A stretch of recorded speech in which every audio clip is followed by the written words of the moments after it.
Americans are getting back to work, dining, and shopping again. But experts warn these indoor activities can make it easy for the virus to spread. Researchers at the University of Oxford found COVID-19 transmission is nearly 19 times more likely to happen indoors than outdoors. Scientists agree if you're going to be inside, the better the airflow, the lower the risk.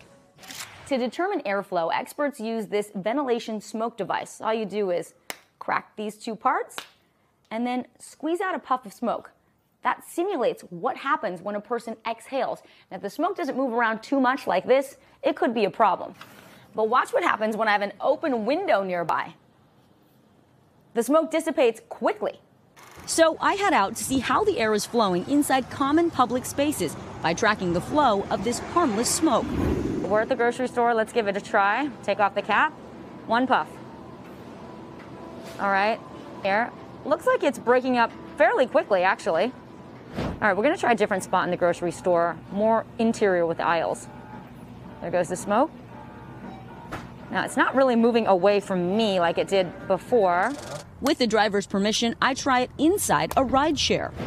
You can see it's not so great, which is why rideshare companies ask people to put their windows down. That really helps with the airflow. Watch this.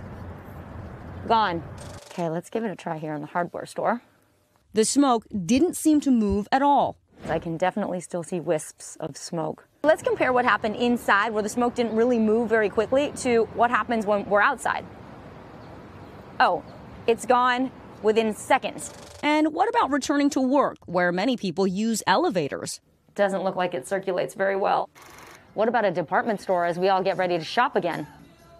I can still see it, but it's dissipating pretty quickly and moving away from me.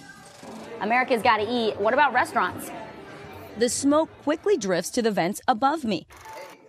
But watch what happens inside an empty movie theater. So it's moving, but the cloud isn't really dissipating very quickly at all.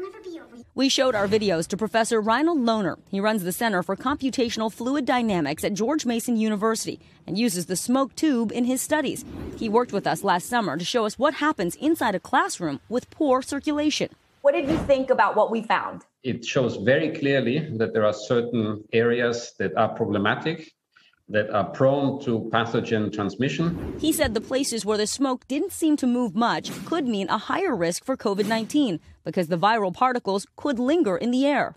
The most concerning to me was the hardware store, and there's barely any flow. If you have another person coming in even a minute afterwards, you would still have particles lingering in there that were exhaled by the person that was there before.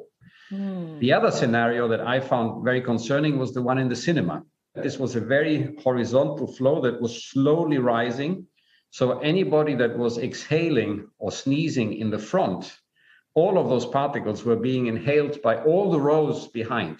What would you say to people who want to go out to see a movie right now? Wear a mask, and if possible, wear 2 masks. The second thing is only go to the cinema once you're vaccinated. He said the department store and restaurant HVAC systems worked perfectly, sucking the smoke up and away into the intake vents. But he also warned, perhaps if he had measured another location, it would not have been as good. In a pandemic situation, it's always bad to be in a crowded environment. For now, masks and being outdoors are still vital to preventing the spread of COVID-19. Now, ultimately, it is up to you to make your own risk assessment when going inside. While a good HVAC system can do a lot to prevent transmission, Professor Lohner says there's no substitute for just opening the windows, which we're probably going to see more of as businesses enter the summer. And it's nice out.